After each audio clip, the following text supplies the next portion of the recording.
Curiosity. What are you so curious about? Everything, Mr. Curiosity. Alrighty, folks, Snedeker here, otherwise known as Mr. Curiosity for the podcast. That's my fake name. And, hey, I think this is episode 51. I think it's 51. I feel like I'm like a new guy doing this thing and I'm still unsure about myself, but that's the beauty of it. You just wing it. And now this week I'm excited. I'm excited because we have a guy.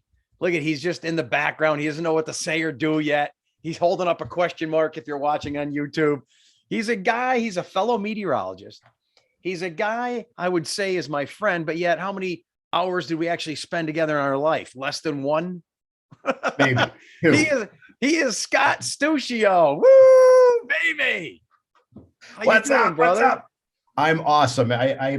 This is the highlight of my decade. I mean, last 2 decades. It's only 2 years into the decade. You're mocking me. This is an honor, Joe. It's an honor. Get out of here. Come on. It is. No, what are we, though? Are we friends? Are we rivals? Are we colleagues? I don't even know what we are. I think we went from rivals to colleagues. No, rivals, friends, colleagues. Rivals, friends, colleagues. Yeah. People thought I hated you back in the day. I wonder why. Seriously. Well, let's just back up right now. So Scott used to be, and we're going to go through the arc of your life, but okay. You were a meteorologist during what years at the competition? The competitors. I started in July of 95. And you started July of 95 and I started July of 93. So, I mean, we're right there, baby. March of 95, Tom brought me there to your place right before I graduated and gave me some books, gave me some hints and tips and showed me around the place. Just a phenomenal human being. And you're talking about Tom Clark. So he was trying to get you here, maybe? No. He was big on the tours, you know that. He was big on helping anybody that was in the science. So it was nice and that was obviously before I started working professionally. So it was just awesome to be there at the Big 1-6 to see it from the inside. The Big 1-6. He's the definition of a gentleman, isn't he? Tom Clark. Sure.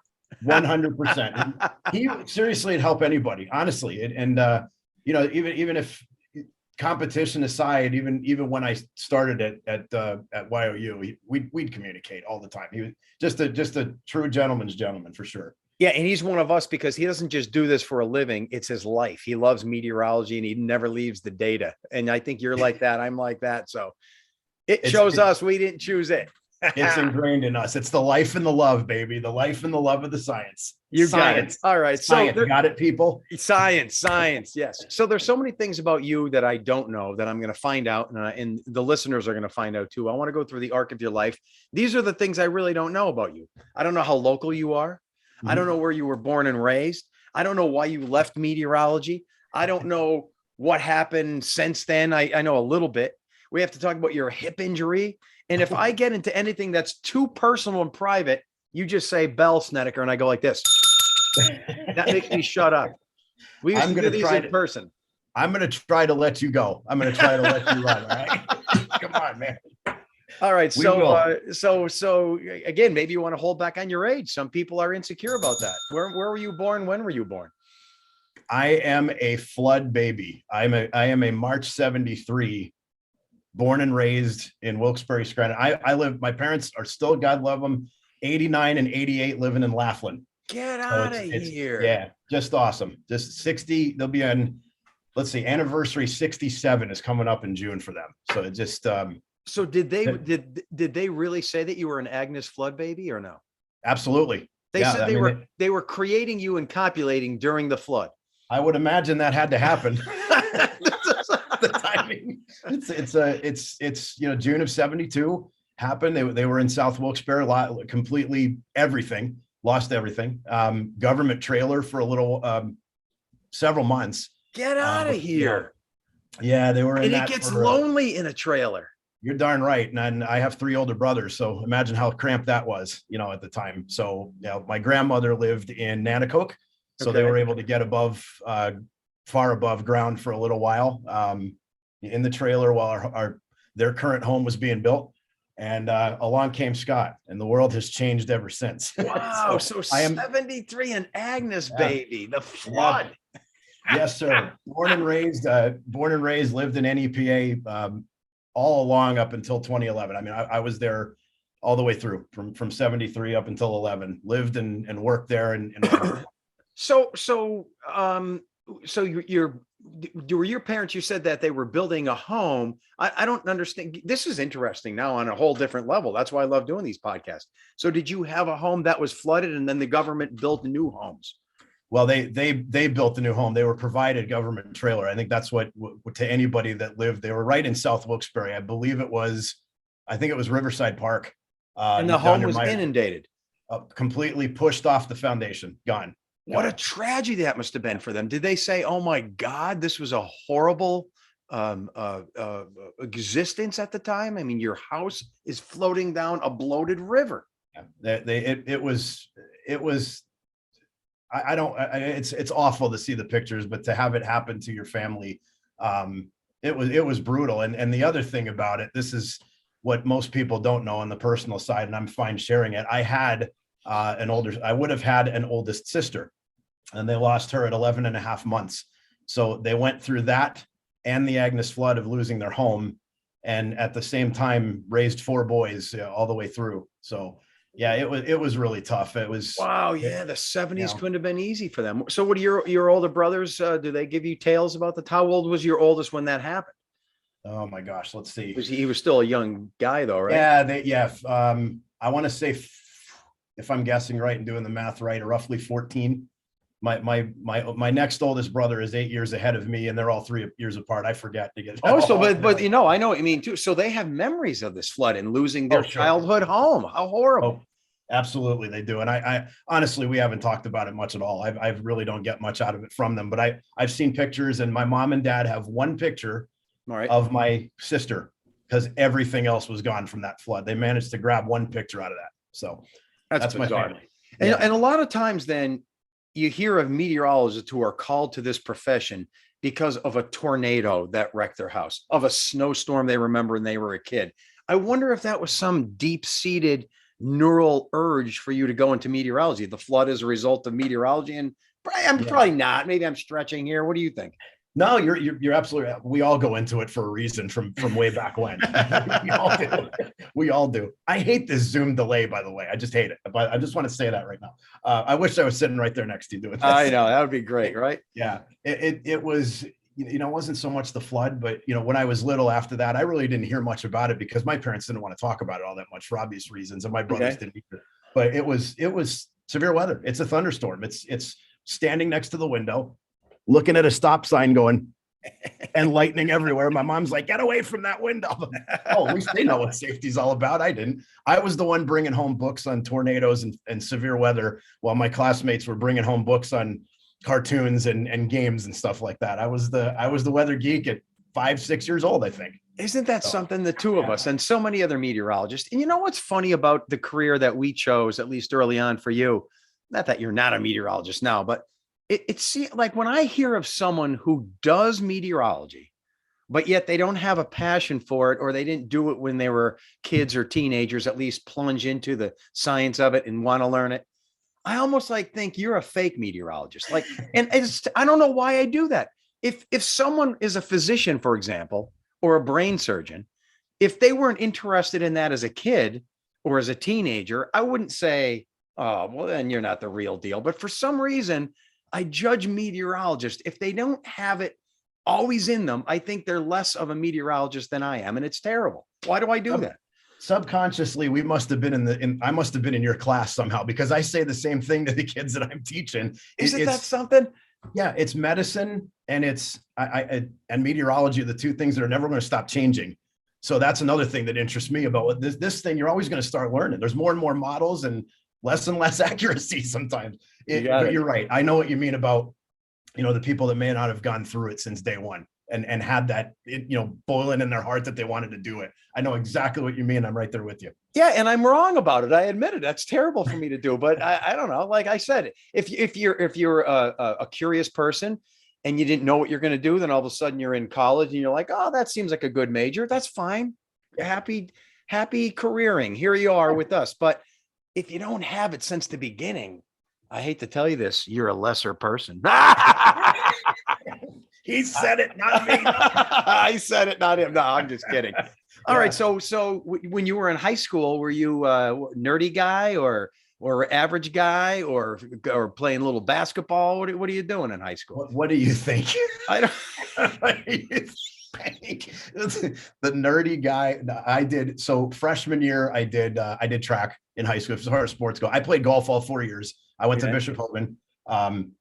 Studying all as much as I could. We had the college classes at Wilkes University in senior year. So I was really good in math. So I was able to go through, and then there you go. It's math and science that you got to be a part of, future Mets.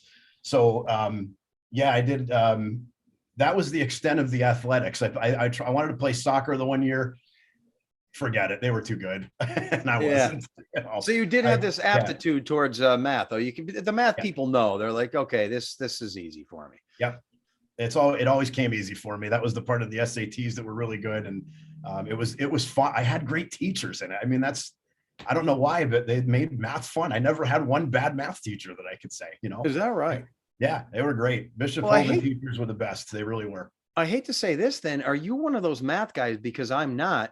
If you take a course like Calc 1 or Calc 2, that you actually got something out of it. I mean, I just did it. And then an hour after the test, I didn't even know what I did.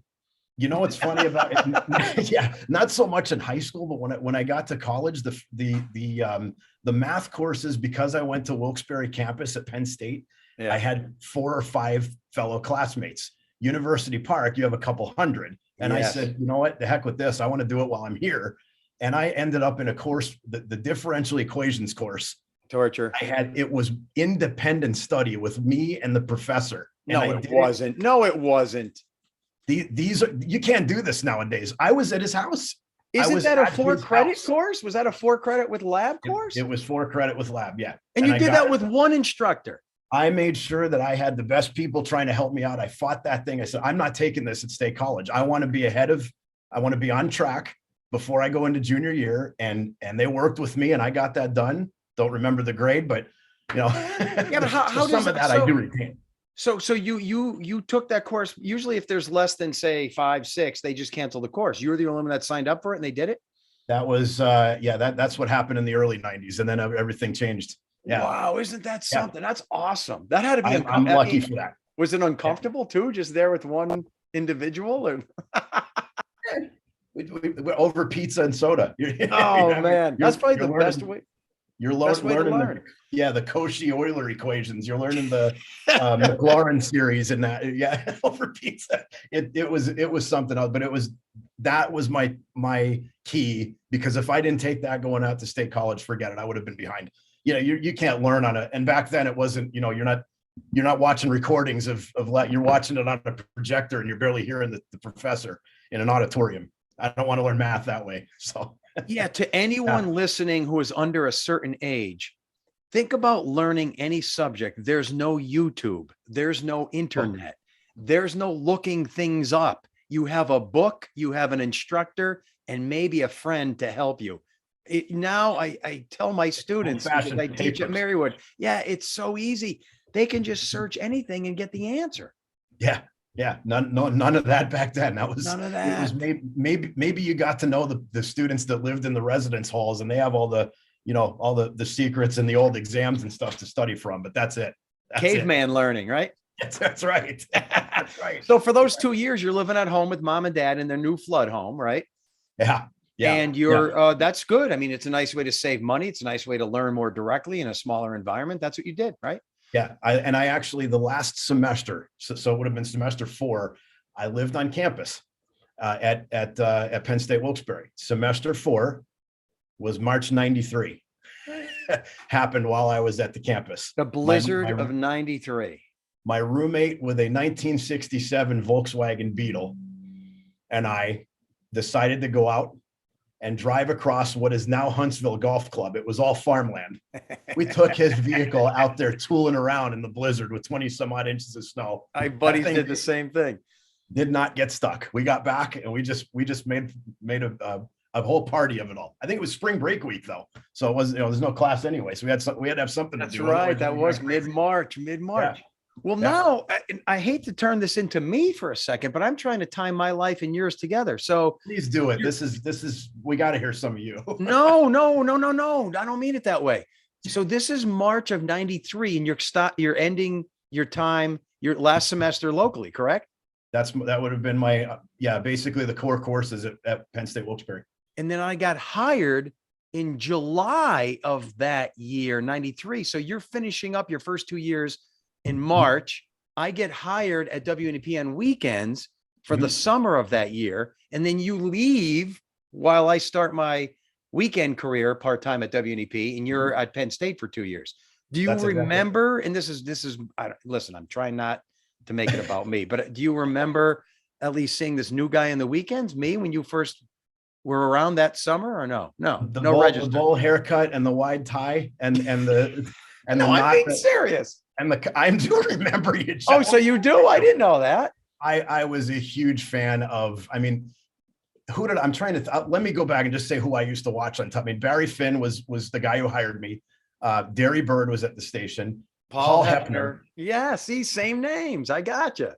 These are the people I watched, and of course Tom and Noreen. I mean, you don't not watch them for local weather. So, but yes, I do remember that. I remember more of you obviously when I started. I think we would have been. I don't remember the 95 shift. I don't want to go too far in your timeline, but I'm pretty sure we were on the same shift for a few years. Yeah. So okay. So when did you start there? I don't want to jump ahead, but I have to right now quick. So it was 95?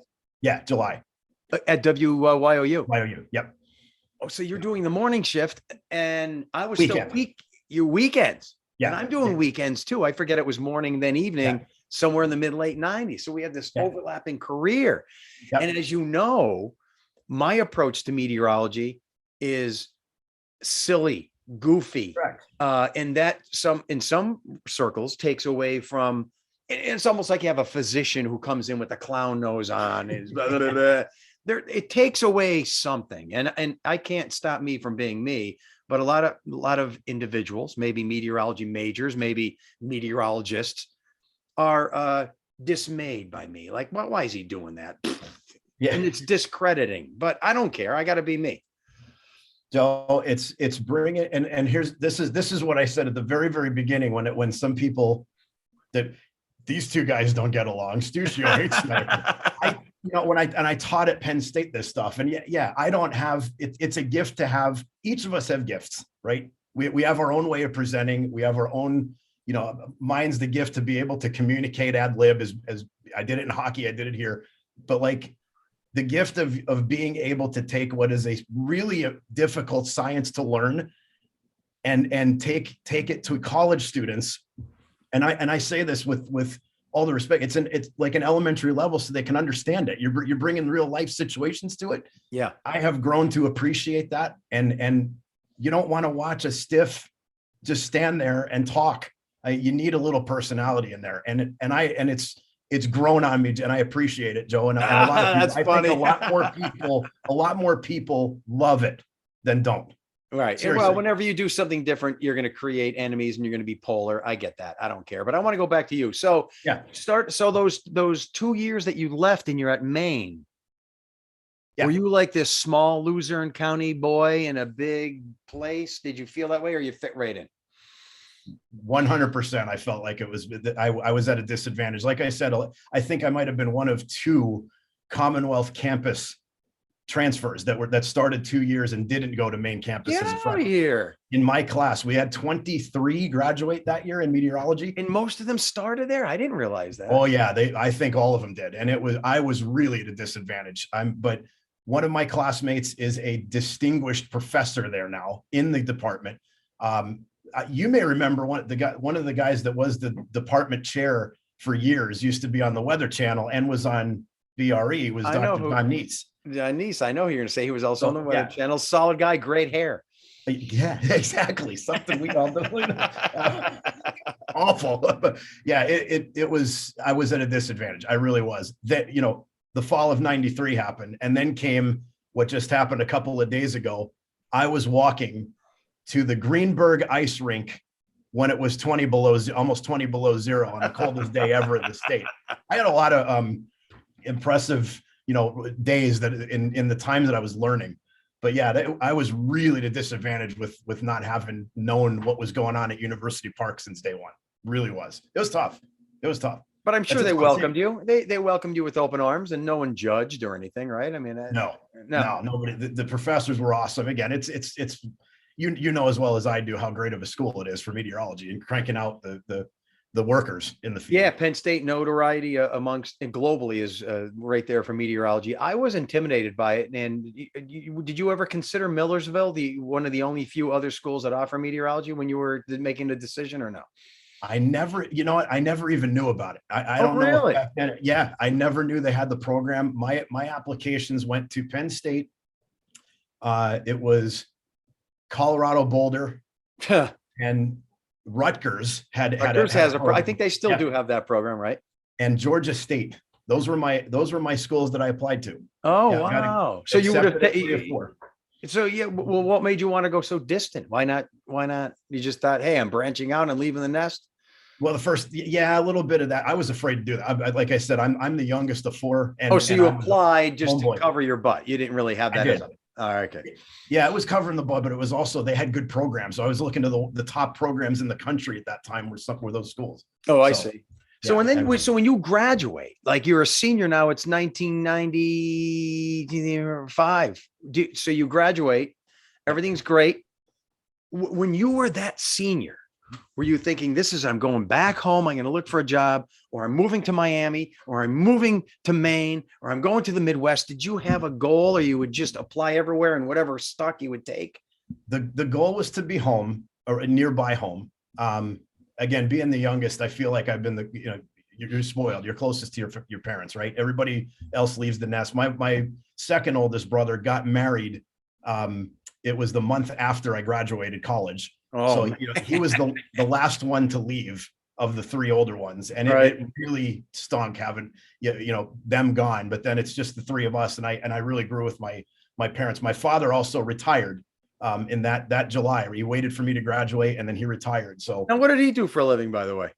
Dentist. He was a dentist. Whoa! Stop right here. I didn't know this. Yeah, at the VA hospital. He worked on the veterans at the Wilkes-Barre VA hospital for dentist many dad. years. Yep. Wait, stop everything. This is let's do a whole podcast on dentist dad. What's that dentist like? Dad. He is the best. And he went still doing good. He's awesome. He was in the reserves. He went at he was up in Scranton. The 1206th, I think he was up in Scranton there. Went over in near around Desert Storm time. He was over in Kuwait, Abu Dhabi. Oh, he wasn't. Yeah, really? working on some of the fellow soldiers, and yeah, it was incredible. I mean, I have letters from. He was out there when I was doing my undergrad at Penn State. Yeah. So, but since you were a kid, was he like teeth obsessive for you? Like you were going to do this, yes. You're going to have straight teeth. You're going to floss. You're not going to have sugar. You're gonna eat shredded wheat bricks with no milk. You're gonna eat Cheery. That's the sweetest cereal we had was cornflakes. Get out. So he really had an issue with sugars and all that. Isn't that something? Oh, it was brutal. It's brutal. Yeah, it was absolutely brutal. Yeah. And I'm told that cavities have more of a genetic, not just sugary beginning. There's a lot of genetics involved. So did your lack of sugar did you have a lot of cavities as a kid or no? None. I had none. I can't believe this. I had braces for flipping 7 years, but I had no, the cavities not. No, he made sure of it. My mom would go, so much as having a marshmallow in the bowl on the table, I'd put it in my mouth and start eating. Here comes your father. Get out of here. Wow, that is something. That's living the life in a dentist household, a good dentist household. Yeah. Whoa, I didn't know that. Oh, yeah. Interesting. Yeah, Dr. Dad. No gingivitis for you. No. We were. So I would imagine here comes the bell again, and I imagine you're going to get mad at me for saying this. So this is kind of a like a upper middle class, upper level crust upbringing. Yeah. 3 cars, SUVs. You had a beautiful large house. We all get your college paid for. No, not all of it. We worked for what we had. We got scholarships when we could. But yeah, it wasn't all a gifted. Let's put it that way. And we had to work in high school to get good grades. College, Penn State was hard. It was really hard. I had 2 really horrible semesters, but ended up with like a medium. I'll say it's a middle B to a high B average, and most of that's impressive. Me too. Yeah. Listen, to all those, to all those non-science majors, because I have my kids in college, and my daughter, I remember when she's also a science major, environmental science at Temple. And after her first semester, she said, "Dad, what's with all these other majors? What do they even do?" She said, because she roommates with some students, friends that aren't science majors. And she's like, "I'm in lab for 3 hours every day. I'm doing chemistry. I'm doing physics. And they're getting in circles and talking about their feelings. This isn't fair, Dad." To be a science major wears you down. She thinks it should be a whole different thing in college. And there's some truth to that, isn't it? It's torture. Oh, for sure. Absolutely. When I was out there, it's always like you're walking by the north side of campus was the College of Liberal Arts. And the running joke was that the street that goes down by the library was the dividing line between the liberal arts and the science majors, and nobody crossed the street. I don't know if it's because they didn't want to, or because I wonder.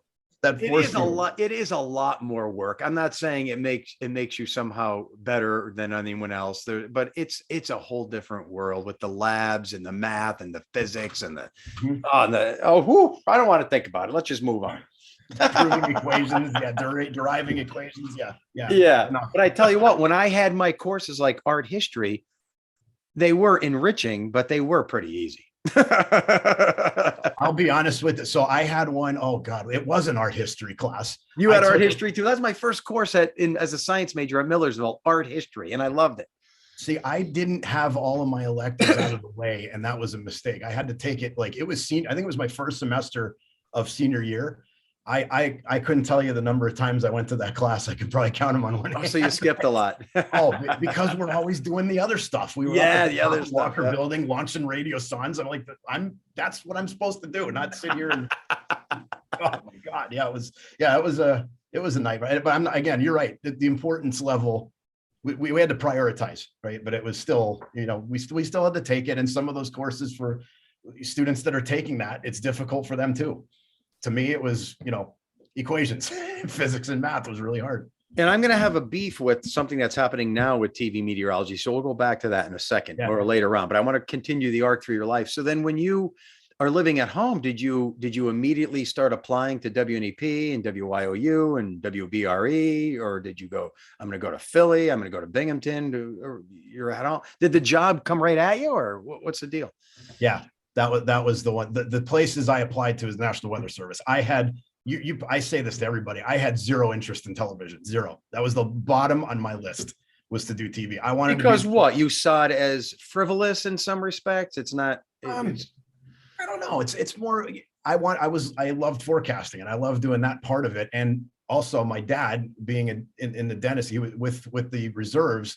He was always talking to us about government jobs and how this is where you think about this. If you want to be, he's always looking to retirement, and you need to be set, and teaching all of me, my brothers and me, how we should be ready for retirement and how to prepare from day one. So it was the government's going to do that. I got you. Wow. And you've got that. You've got you're secure. You really have to mess up to be let go in that. Yeah. And you work your way up the pay scale, the GS scale. So I applied in 95. The Weather Service was still right at the airport. And then 97, they're gone. The 90s, I have the last discussion from the blizzard of 96. Oh, it was 96. I thought it was 97. Yeah. And then so did you feel that as you got out of college? Did they know like the end is near for the National Weather Service at the Avoca Airport? Yeah, we heard about it. About it. I was applying anyway, and they shut down a few, but like relocate. Binghamton's a great spot, and Binghamton is a sought after spot to forecast for nowadays. But it's not geographically to live, but it's one of the best offices in the country. Then you just can't get in there. You got to go somewhere else as an intern, Matt, and work your way up. I did not know that. That's what I wanted to apply to do. I applied everywhere at the Weather Service. I really did. No takes. It's just too long of a chain to get in, right? It was too long. But at the time, my only other job I ever had, Joe, was working at Wilkes-Barre Golf Club, Wilkes-Barre Muni. Like college years? Yeah, I worked right through 96. I was working there while I was doing weather my first year. And you can imagine how that worked out with the golfers coming up. So you're doing that and working weekends at WYOU. Yeah. Yeah. Well, who hired you there? How did that happen? So coming up to our program director, Marty, I can't remember his last name. It was Marty.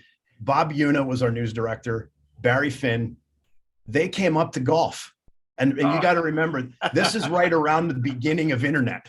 95. I still have Netscape 1.0 from 94. That's about when it came out. So there's, how did they asked me how, like, did you do what you get into what? I'm like, how do you know this? I still to this day don't know how they knew, but well, they probably thought, here's this guy wearing the golf course, and I heard he's a meteorologist, or he's going. Rumors get around. I guess so. They might have been through there on a day that I was working. I didn't see, but whatever. And they came at me to come and try it out. I literally did not apply there. I came and tried it out in front of the wall. They threw the clicker at me. They threw the. So when you came home, you applied just to the government resources? Oh, you didn't even go to no 28, no WNEP? No. I did not, really? Honestly, not until, when I started working, then it was only part-time. So then I started to apply for full-time positions and they hired me at WYOU in 95 to fill in. Literally, it wasn't weekends. I was a fill-in and I filled in the first about 11 or 12 weekends from July through the fall. And then a guy, still a good guy to me, was John Marshall. I don't know if you remember John. He's on CBS in New York right now. He's doing weekends. I don't think I recall him. Yeah, they brought him in to do the weekends. And at the time it was Barry, Derry, and Melissa Barrington was the one that was doing weekends. And so let's stop right there because the 90s were still a different time. I think everyone you just mentioned, no science background, correct? Barry has the Penn State background. I know he did. No, but he wasn't a meteorologist. He had. I'm not sure if he finished. I honestly don't know. Just seriously. Oh, okay, all right. And I don't think Barry did not. Right. Yeah, I Derry did not. And honestly, no, Barry Finn. Yeah. I never knew Melissa. I didn't meet her. She left when I was coming on board as kind of filling in. So it was Barry and Derry, and that was it. Now they didn't have a weekend morning show. They didn't have all that. We didn't have all those newscasts back then. Right. So they needed help though. And they were each doing 6 days a week for a while. But why do you think that is? Why was it hard to find meteorologists then? Why do you think that was? I mean, why would?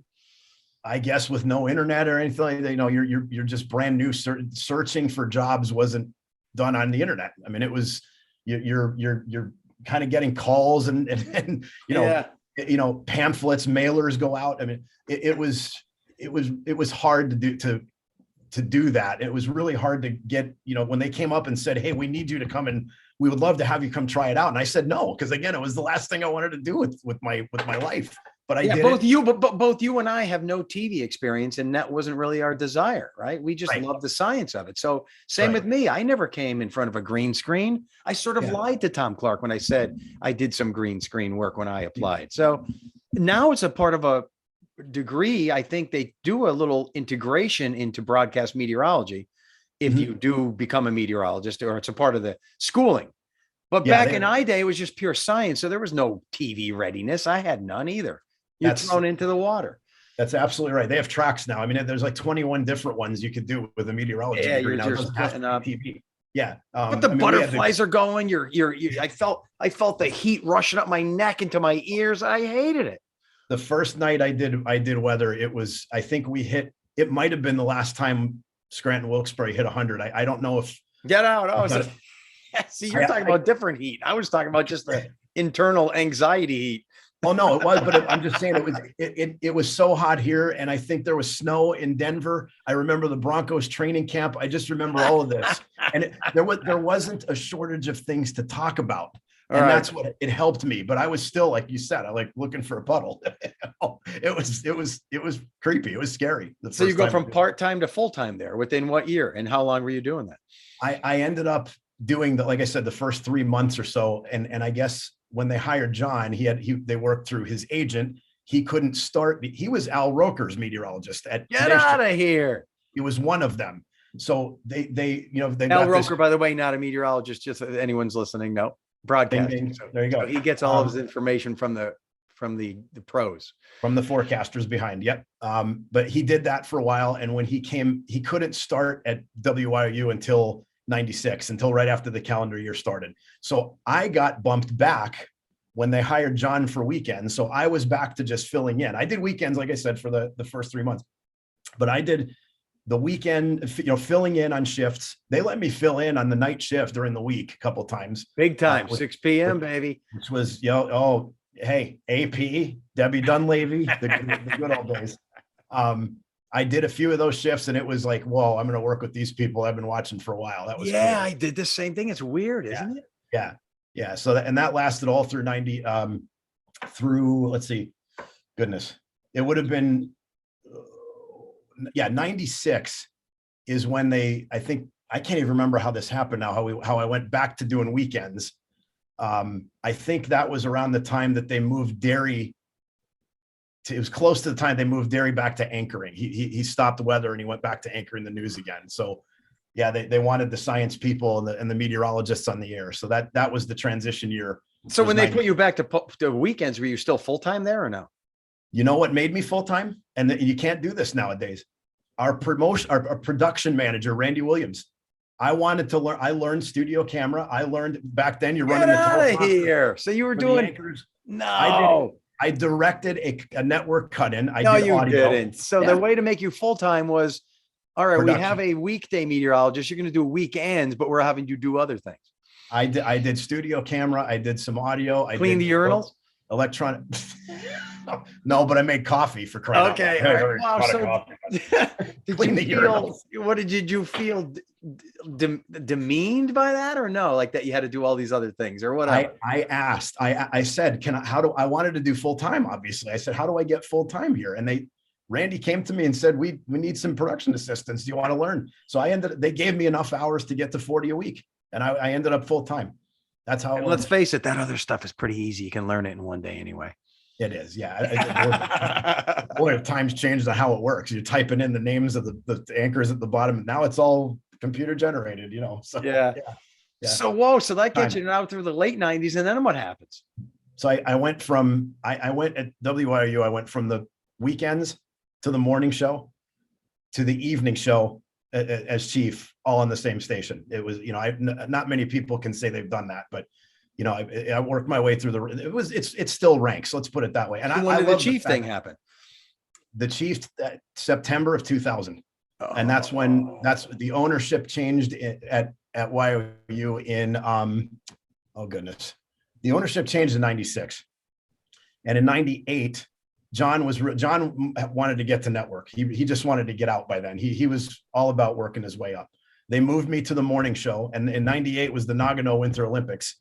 So they wanted to put that on as the promotion, I'm starting during this big book period. CBS had it. And I worked the 2 years then. And the other company was doing the cleaning out of the talent that had been there for a long time. It was just an awful situation to watch, So, but that's how I got up to the chief spot. Unfortunately, as Barry was nothing but good to me all those years, Barry and Derry. I learned more from Derry doing the TV part, the in front of the wall part than I did from Barry. I learned the forecasting from Barry and the TV part from Derry. But I had heard that they got rid of Barry Finn because they wanted to bring in science people and meteorologists, and he wasn't. But I don't know, maybe that's just a rumor. But the point is, why would they get rid of him? He was popular. Yeah, exactly. And he was a fixture in the market for sure. Yeah, and, for sure. He again did nothing but help me. And what you like the guy, solid dude. Yeah, from what I saw, it was the ownership thing again. I mean, first it's John, then you see you see what happened to Andy and Debbie and Rich Everett and Jen Watson, and I can rattle them all off. So is this when WYOU was being sold and then merged with BRE? That happened later, correct?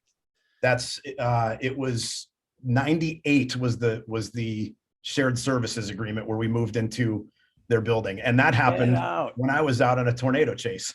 I left the weekends, got moved to the morning show. So I left Scranton, went out west, did this week and a half long thing, came back. I'm knocking on the door at South Franklin Street at 3 a.m. They're like, who the heck is this? I said, I'm your morning guy on 22. Can you let me in? So it was, yeah. So the 98, that happened. Isn't that so odd? I mean, folks, this is if you're not into TV world, this is our business. You know, you switch owners, we're just a commodity for a lot of these big corporations, and you get sold back and forth. And you just hope the integrity and the local vibe and the good people stick around and carry through the transitions. This is what it's all about. And funny again, here we are crossing paths again. So I started full time in 1999. I left my teaching job and went full time in 1999 as you were starting out as chief in 2000, right around the same time. Yep. So did you have good vibes, or did you feel like the end was near? You were in a collapsing station, a collapsing enterprise. I don't know. At that point, before I wasn't going under the assumption that I was going to get that job that Barry had. I wanted to be the chief by then. I put in enough years for that. But I also applied to the company that now makes the weather graphic systems, which was WSI at the time. I applied there. They had a traveling technician position or whatever. And just from knowing the guys that we used to talk to for support, they were just phenomenal. They are. Yeah, they flew me up there. They took me to lunch. I saw the facility. I was looking for places to live at the time, even up there, because they were going to offer it to me. And the company that I worked for blocked it. They would not let me out of my agreement 2 months early. So you were about to be hired by WSI, which is in where? Minnesota or something? I forget. They were in Billerica, Massachusetts. Massachusetts. Okay. Okay. Yeah. And you went on a tour there, and they were about to hire you. And you were ready to take a shift in career, and BR22 said no. It was 2 months before the end of my agreement, and they said no at the time. So I had a little bitterness in there. Soul searching. But they came back. Apparently the main reason was they were offering me the chief position, but they I don't know if that was like to appease me or not, but it worked out great. It really did. I loved it. When I got the money's good, life's good, you're the chief, everything's going good. Yeah, it was the 2000s. 2000s were rocky, very rocky. I had what I'm trying to think of how the first year went. It was that was the time that they had changed their marketing, if you will, their branding to Lackawanna County. You may remember this. That we saw it at WNEP as desperation, meaning that they can't beat us, so they'll just pick one county and say they can win that one. If you can't, I could totally see how you would see that, because we were in Wilkes-Barre by then, and BRE was always known as the Luzerne County station. Yes, WYOU was Lackawanna County, so they wanted to try to go back to the roots after they left, and it was so weird. We were told to basically, back then, Tioga and Pike were still in the DMA. You remember that when they were still in the viewing area. Ignore them. Severe weather, ignore them. Lackawanna, basically, it's seriously everything Lackawanna County, and that's all we want. Well, with limited resources, we're going to target and do our best work in this one county. Why not? Yeah. That's how it started. We were. It's a good marketing strategy. Come on. It is. I get, but to ignore the rest of, we have people in Tioga County that were only able to get WYOU on a translator, and they're like, why aren't you talking about this anymore? So you're saying that was the beginning of the end. That was the beginning of the failure, you think? For me personally, as a meteorologist, and our severe weather is your role is to save the public and give them, advance warning, right? And to basically say it's one county that matters. Nothing about Lackawanna County, of course, but like everybody else, come on. Yeah. We can't ignore them. That was hard. That was really hard for me. Really hard. So here you are though, 2001, 2, 3, 4. What's going on? You were working full time, married, kids, all that. What's going on? I got married in 03, got divorced in 06. Okay. And actually in 06, in the 05, 06 year, during the, probably around the same time, I worked with the Penguin. I worked with the AHL. I was an off-ice official. So when the Penguins came to town. So you always had hockey in your blood, another passion? I loved it.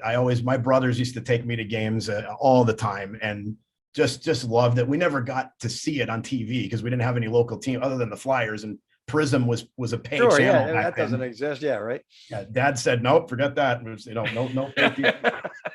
So, come on, he's got that dentist money. What he starts? Jeez. Wasn't mine. I thought he'd be in Africa shooting gazelles or something on a weekend safari. Come on, he's not that kind of dentist. No prism. No, he wasn't that kind.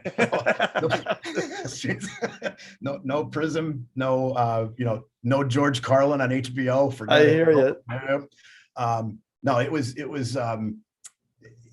I just, that the whole time that we're going through the 2000s there, I'm thinking, I loved hockey. I played. I mean, when it came to the ice box, when they built that place off of 315 there, I got to go back and try it again. Yeah, my buddies and I played there all the time. We never crossed paths, and you asked me a few times to play goal. I played goal, and I played goal, tried to. But I did all those years of playing club and the. You'd be too good for us anyway. What? Trust me, you'd be too good for us. Please stink. Well, now, geez, come on. Back then, you were flying on those blades. Yeah. But I'm still trying to peek, because this is the beginning of the end of the meteorology career. When did you?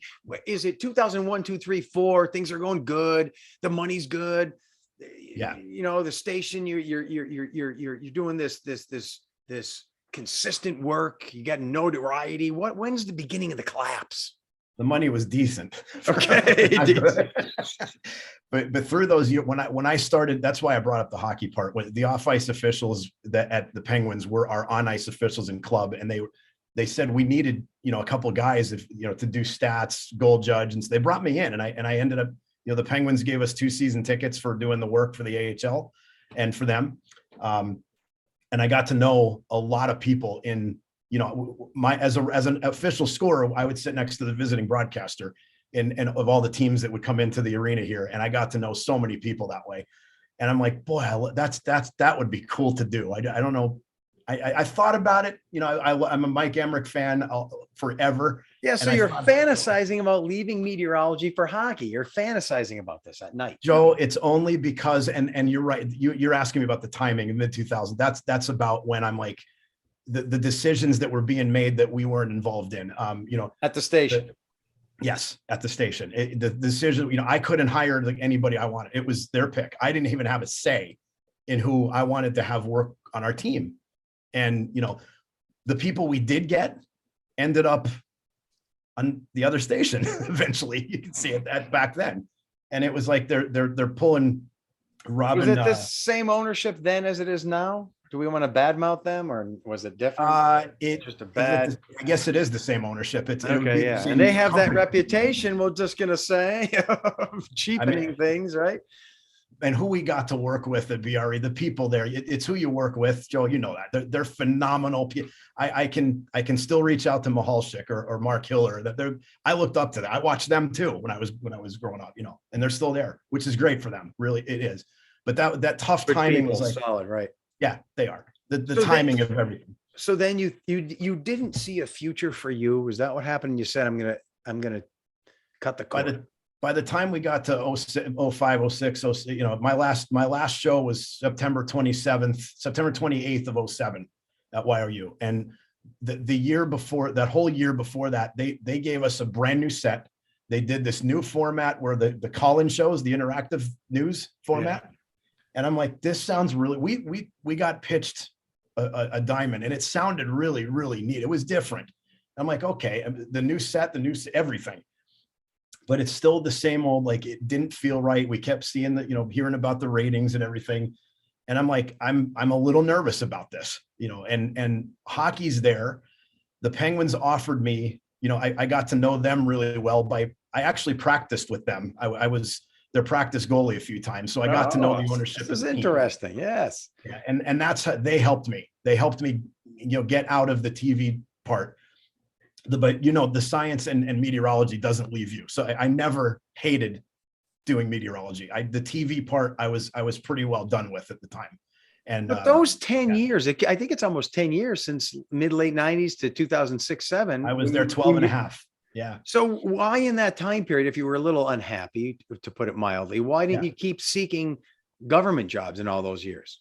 Or did you? I don't know why. If that was your initial desire anyway. I'm sure if you waited for all those years sending resumes, I'll take a government job, Binghamton, I'll take a government job, IPT, I'll take a government job, PHL.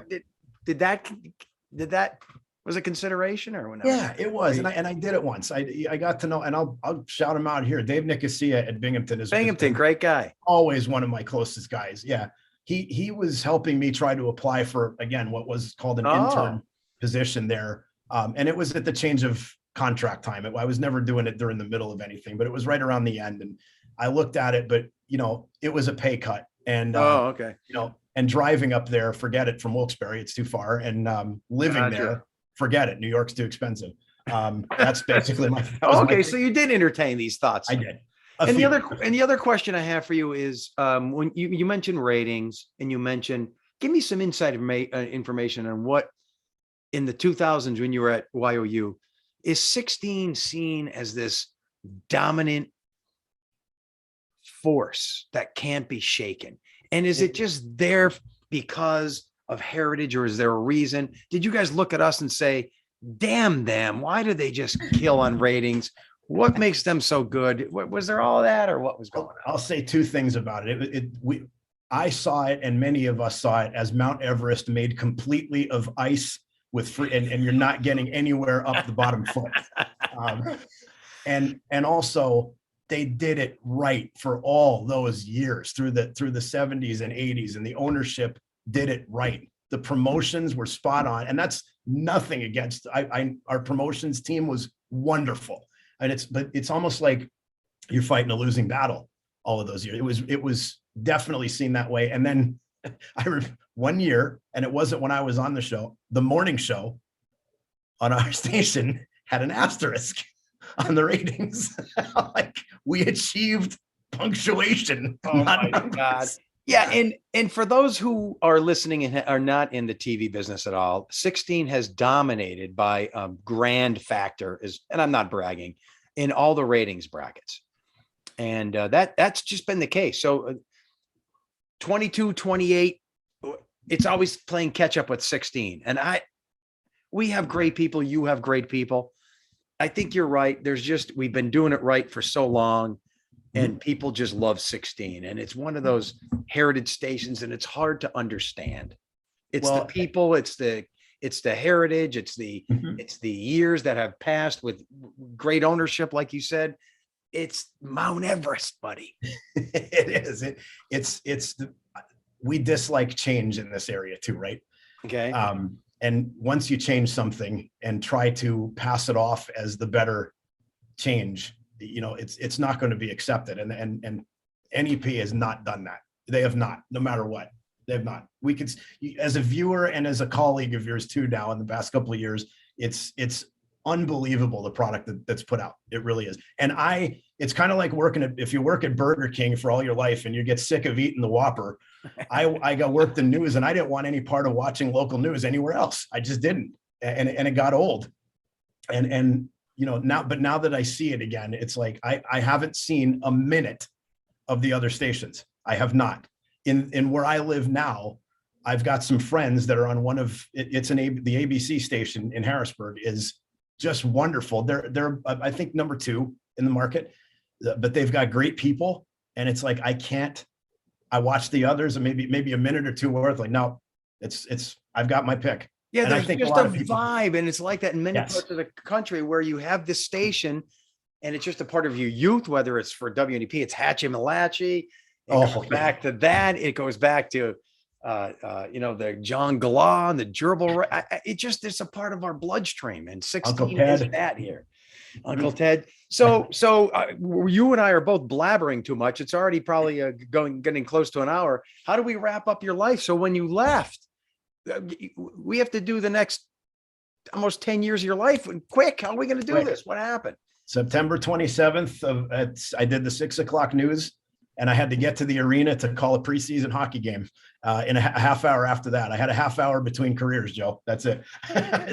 I went to the Penguins. They hired me to do marketing that summer. And then Tom Grace left that year. He put in his notice. He was going back to be with his family closer. So they brought me in. I was the interim broadcaster, and then I took over, and I was there through 2011. In that, Tom came back that year, and I felt like I worked well. I loved them. I still love them. They put me on commentary.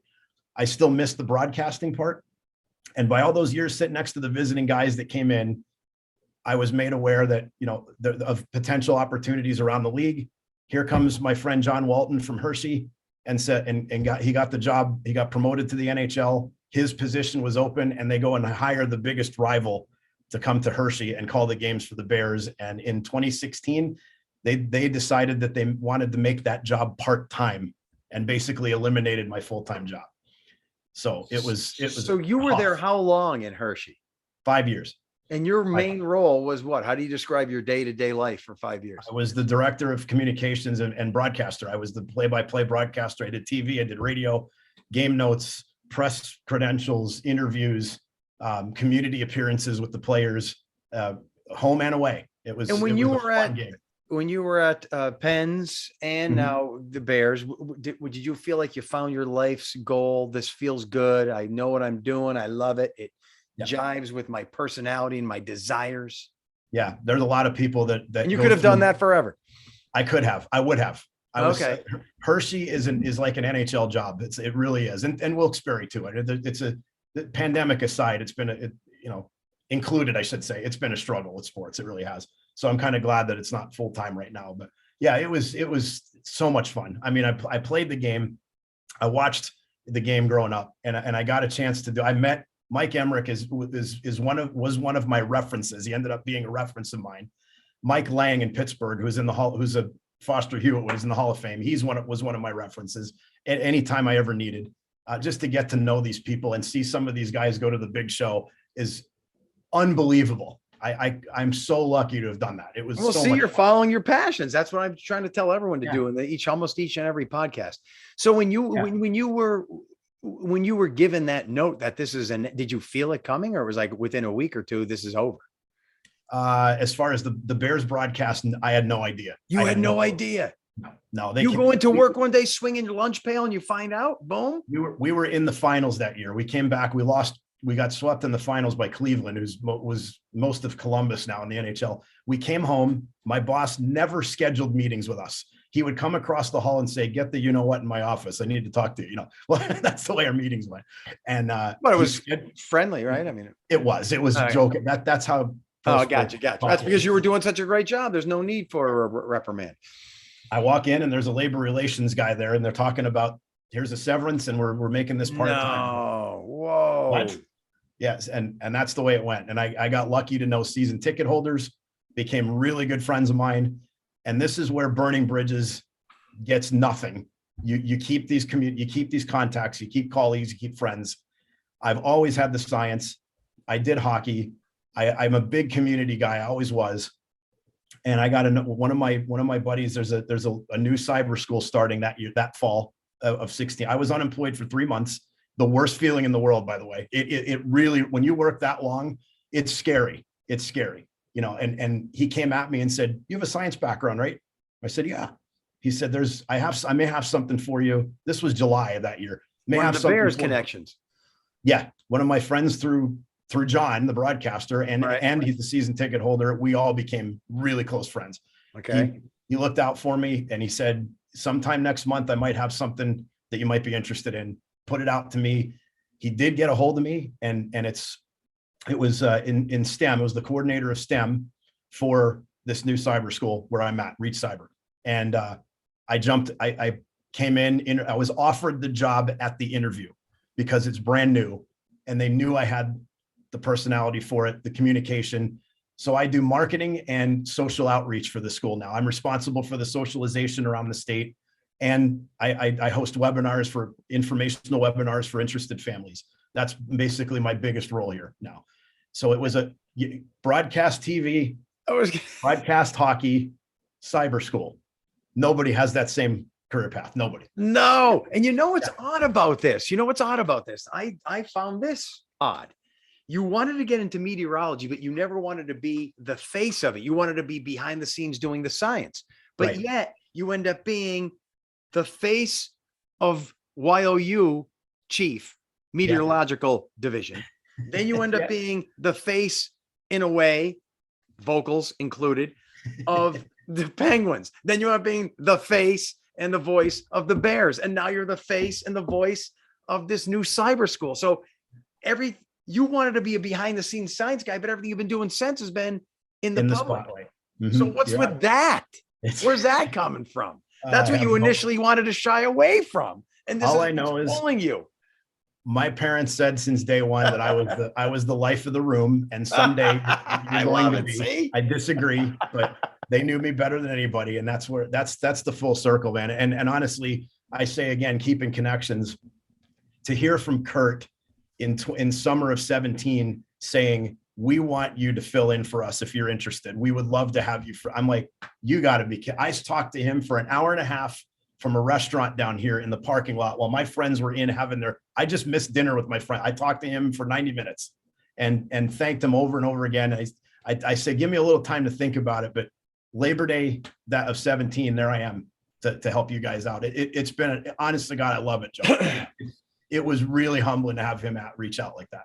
Yeah. And really for those who don't know, we were bought out by a new company in 2018 called Tegna. And you've been filling in part-time periodically. Mm-hmm. And I think in recent news that our parent company is trying to cut down its, without giving too much away, its part-time force. So they want us meteorologists who are there full-time to each find a way to cover each other without grabbing for as much part-timers as we used to. Yeah. And that's why we haven't seen you in a while, but you did a great job. Everyone loves Scott Stuccio. Everyone remembers your decades on the air. Everyone knows you come off as just this straight to the bones, honest, informational, knowledgeable guy. That's you. I appreciate it. I'm glad. I was going to ask you how you saw me because you asked me about the other way around. I always saw you, to be honest, as a little intimidating because I always thought, oh God, here's one of those guys. He knows what he's doing. He's a perfect presenter, perfect speaker. He's he knows the science, and he probably thinks I'm a little bit of a embarrassment to the field because I joke around. Worried about that? Oh, I'm worried. I think about whenever I meet anyone. I got to be me. But I always think when I meet other meteorologists in the field, like, oh, it's that guy. He has to try to make everything a joke and funny. That's just my insecurity. Okay, there it is. And look what it's done, though, Joe. Honestly, you've gained a huge viewership from it, and it's. You build off of that. People appreciate that. And I, for one, if, at 5:30 in the morning, I'm not going to want to watch somebody like me that would stand there like this all the time in a tie in a studio. Times change, man. My goal in life is to never put another tie on for the rest of my life. I'm doing pretty good with that one. I'm glad you got grandfathered into that because I created it, right? Shorts in the winter, man. It, buddy. I love it. But I want to get back to you. So I have this question for you, and you have to be honest, dude. You have to be honest. You're not going to be honest because this is going to your soul. You get to pick any of these 3 or 4 major careers you've had, and you get to do it, assuming you're closing in on 50, right? Yep.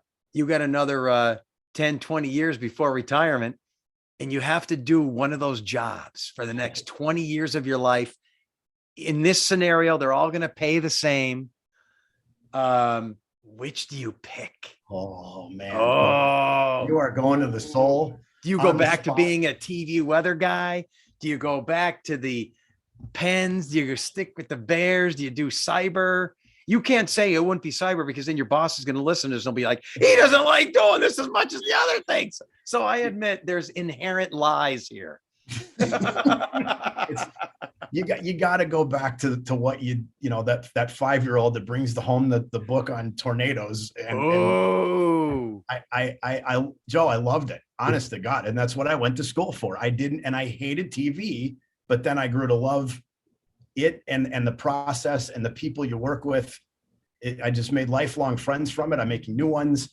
Yeah. That's the pick. I mean, I loved it. And again, to have Kurt come back and ask me to do that, hopefully I can come back and do it again sometime soon. I thought I was missing because of my doggone surgery for 3 months, but yeah, I would do it in a heartbeat again. I really would. Yeah. So the hip, you fell, you're like a 95-year-old lady. You fell and you hurt your hip. Who does that? I didn't find out. What 40-something guy does that? Nobody does that. I've got no bracelet. No. I had it. Apparently I was born with it, and it just manifested. So playing hockey didn't help. I play a lot of golf, but the hockey playing goal did not help it. It got to be bone on bone, painful and sitting on bus rides too for 9 years, traveling with we didn't have charter planes. We're riding buses to Portland, Maine from Hershey and back.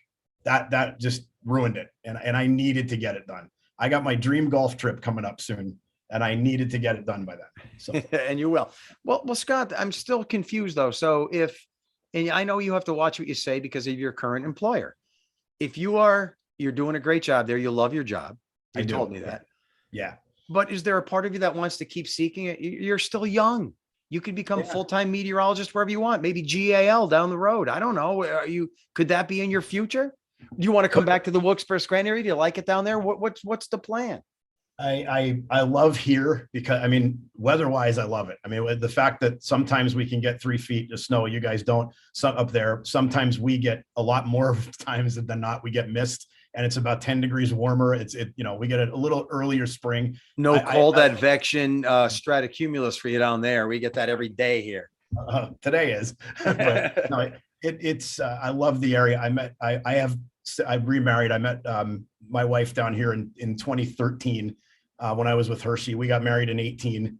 We have a beautiful home and a dog, and that's my family. That's my life. And of course, my my mom and dad are still going strong. My brothers are good.